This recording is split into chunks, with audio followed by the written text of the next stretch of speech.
اگر آپ گہری مزاجی دوائیں جو انسانی جسم کی تعمیر میں نمایاں کردار ادا کرتی ہیں وہ شفا کے لیے استعمال کریں تو سب سے مؤثر ذریعہ شفا یہی ہے، اور یہ پھر آپ کو ہر دوسری علامت سے مستغنی کر دیتا ہے۔ آپ کو 50 یا 60 بیماریوں کا علاج نہیں کرنا پڑے گا، آپ مریض پہچان جائیں اور ایک دوائی اس کو سٹک کریں پھر، اور چند مہینے دیکھیں، اللہ کے فضل سے اس میں خدا کے فضل سے گہری نمایاں تبدیلیاں پیدا ہو جائیں گی۔ لیکن ایک اس میں شرط ہے انتظار میں، جو بعض دفعہ ہومیوپیتھ ملحوظ نہیں رکھتے تو اس سے مریض کو نقصان پہنچتا ہے۔ انتظار کا یہ مطلب نہیں ہے کہ علامتیں 6 مہینے یا سال کے بعد ظاہر ہوں گی، خوشکن علامتیں۔ انتظار کا مطلب یہ ہے کہ کچھ نہ کچھ اثر ضرور اچھے دکھائی دینے لگتے ہیں۔ اگر اور کچھ نہیں تو مریض اتنا کہے گا کہ میں کچھ لگتا ہے میں پہلے سے اچھا سا ہوں، لیکن میری درد اسی طرح ہے، میری بھوک کچھ بہتر ہو گئی ہے، فلاں چیز میں فرق پڑا ہے، لیکن جو گہری بیماری ہے وہ اسی طرح ہے۔ تو اس پر اگر آپ جلدی سے دوا بدل دیں تو یہ نقصان دہ ہے، کیونکہ آپ نے اصل دوا کو پہچان لیا لیکن اس کو موقع نہیں دیا، اس دوا کی رفتار نہیں دیکھی۔ جو گہری دوائیں ہیں جن کا جسم کی ساخت سے تعلق ہے، خواہ جسم کے کسی حصے کی ساخت سے ہو، ان دواؤں کو وقت ملنا چاہیے کہ رفتہ رفتہ ساخت پر اثر انداز ہوں۔ یہ ناممکن ہے کہ کلکیریا کارب آنن فانن ان پھیلے ہوئے بگڑے ہوئے اعصاب کو یعنی عضلات کو ایک دم سگیر کے اکٹھا کر دے۔ وہ کمزوریاں جو ذمہ دار ہوئی ہیں ان کا اثر در حقیقت سارے انسان کے نظام حیات سے ہے۔ کلکیریا کارب جب کم ہوگا تو اس کا اثر پیٹیوٹری گلینڈز پر بھی ہوگا، دوسرے گلینڈز پر بھی ہوگا، گردوں پر بھی ہوگا، لیور پر خاص طور پر ہوگا، اور جگر پر، اور ہر جسم کے حصے پر کچھ نہ کچھ اس کا اثر ہو رہا ہے۔ دانتوں پر ہوگا، مسوڑوں پر ہوگا۔ تو یہ سارے اثرات مل کر وقت لیتے ہیں کام کرنے میں، اور سب جگہ پاک تبدیلیاں پیدا ہونا کچھ وقت چاہتا ہے۔ تو اس لیے یہ پہچاننا ضروری ہے کہ کوئی دوا خطا نہیں گئی، یعنی کلیتاً نشانے سے ہٹی نہیں ہے، چند دن میں پتہ لگ جانا چاہیے۔ اگر پتہ چل جائے تو پھر ہر ہفتے جب آپ پوچھیں گے تو پہلے سے بہتر حالت ہوگی۔ اس عرصے میں عارضی دوائیں استعمال کی جا سکتی ہیں مگر اس کو چھوڑ کر نہیں۔ عارضی دوائیں بعض ایسی ہیں جو بعض مرضوں سے گہرا تعلق رکھتی ہیں، ان میں وہ جلدی اثر دکھا دیتی ہیں۔ تو کلکیریا کارب کو جاری رکھیں اور عارضی طور پر اس کے مددگار کے طور پر دوسری دوا استعمال کر لیں۔ اس کی مثال ایسی ہے جیسے سلفر جب دی جاتی ہے تو یہ بھی گہری دوا ہے، بہت لمبا اثر دکھانے والی، لیکن اس میں عادت ہے کہ یہ چونکہ اس کا خون اپنی گرمی کو جسم کے باہر پھینکنے کی کوشش کرتا ہے، اور مریض کو ٹھنڈا کرنے کے لیے یہ تبھی ایک رد عمل ہے خون کا کہ وہ سرفیسز کے اوپر باہر جا کے ٹھنڈا ہونے کی کوشش کرتا ہے، اس لیے ہر جگہ گرم محسوس ہوتا ہے انسان، سر کی چوٹی بھی جلتی ہے، پاؤں کے تلوے بھی جلتے ہیں، ہاتھ بھی جلتے ہیں، عموماً گرمی اور بے چینی، رات بستر میں جاؤ تو ایک دم خارش زیادہ شروع ہو جاتی ہے۔ یہ سب علامتیں ایک ہی مزاج کے کرشمے ہیں۔ تو ایسے مریض کو جو آپ سلفر دیتے ہیں تو اس کے رد عمل کے طور پر یہ چیزیں واپس نہیں جاتی ہیں اچانک، بلکہ مریض میں اور زیادہ قوت پیدا ہو جاتی ہے اپنی بیماریوں کو باہر اچھالنے کی۔ اس کو ریئیکشن کہتے ہیں۔ ریئیکشن یہ نہیں ہے کہ یعنی اچھا ریئیکشن یہ نہیں ہے کہ اچانک سب کچھ ٹھیک ہو جائے اور مزید ٹھنڈا ہو جائے، وہ تو موت کی طرف حرکت ہے۔ ریئیکشن کے نہ ہونے کے نتیجے میں ایسا ہوگا۔ اگر ہومیوپیتھی میں صحیح ریئیکشن ہے تو جس سمت میں وہ دوا کام کرتی ہے یا وہ اس کی مرض جا رہی ہے اسی سمت میں اضافہ ہوتا ہے، اور وہ یہ ہے کہ جسم میں گرمی زیادہ ہو جائے گی، اچانک ہاتھ پاؤں زیادہ جلنے لگ جائیں گے، خارش جو پہلے نہیں محسوس ہو رہی تھی وہ اچانک ظاہر ہو جائے گی. بعض دبی ہوئی بیماریاں جو پہلے آپ کو علم بھی نہیں تھا کہ ہیں جسم کے باہر آ جائیں گی. ان میں سطح پر جھاڑو دینے کے لیے نکسوامی کا کام کرتی ہے. اور یہ کام اس کا ہیمورائڈز میں بھی ہے. یعنی پائلز وغیرہ جو کیا کہتے ہیں اردو میں ان کو ہیمورائڈز کو بواسیر مسے. ہیمورائڈ پائلز ہوتی ہے بواسیر اور ہیمورائڈز مسوں کو کہتے ہیں. تو بواسیر کے نتیجے میں جو مسے نکل آتے ہیں ان پر بھی یہ اثر انداز ہوتی ہے. کیلکیریا کار میں بھی ایک قسم کے مسے پائے جاتے ہیں لیکن وہ مسا نام ہی ہے ان کا مگر ہے وہ اور چیز. اس کی جلد میں گٹھلیاں بننی شروع ہو جاتی ہیں اور یہ جو گٹھلیاں ہیں یہ آپ کو بہت سے مریضوں میں دکھائی دیں گی. اور لیوپس میں بھی یہ گٹھلیاں بہت ہی خطرناک نتیجہ پیدا کرتی ہیں.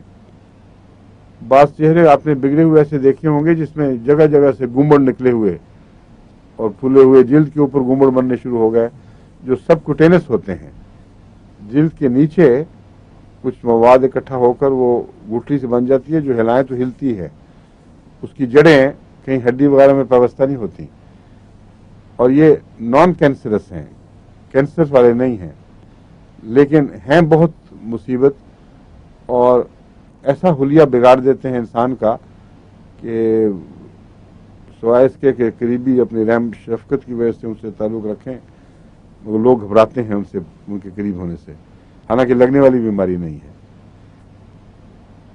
مگر کیلکیریا کارب میں بھی یہ بات پائی جاتی ہے لیکن اس سے بہت زیادہ اور نمایاں طاقت کے ساتھ یہ بات کیلکیریا سلف میں پائی جاتی ہے.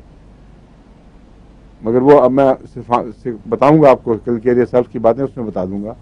میں ضمناً بتایا ہے کہ یہاں اس کا تعلق کاربن سے نہیں ہے, کیلکیریا سے ہے اس بیماری کا تعلق. کاربن کا مزاج بگڑنے سے یہ بیماری نہیں پیدا ہوتی اور کیلکیریا چونکہ سلفر کا کرونک ہے اس میں سلفر سے مشابہ نسبتاً لمبی اور گہری بیماریوں کو شفا کی طاقت ہے. اس لیے جب یہ کیلکیریا اور سلفر اکٹھے ہو جائیں دونوں تو ایسی بیماریاں اچانک بہت زیادہ زور دکھانے لگتی ہیں جن میں سلفر کا بھی مزاج ہے اور کیلکیریا کا بھی مزاج ہے. تو کیلکیریا سلف جب آپ پڑھیں گے تو آپ کو پتہ لگے گا کہ دونوں اکٹھے ہو کر کیسا خوفناک مریض پیدا کرتی ہیں.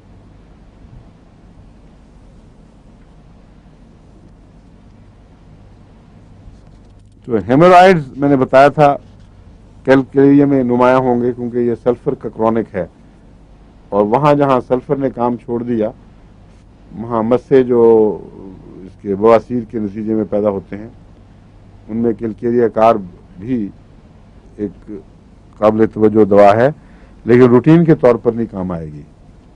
ہر قسم کے مسوں کے اپنے الگ مزاج ہیں. آپ کو پہلے میں بتا چکا ہوں. ایک آپ کو میں نے بتایا تھا اسکولس اور کیلکیریا سے میں کیا مشابہت پائی جاتی ہے آپ کے خیال میں؟ اور ہاں بالکل ٹھیک ہے. آپ کی خواتین ماشاءاللہ مردوں سے آگے نکل گئی ہیں.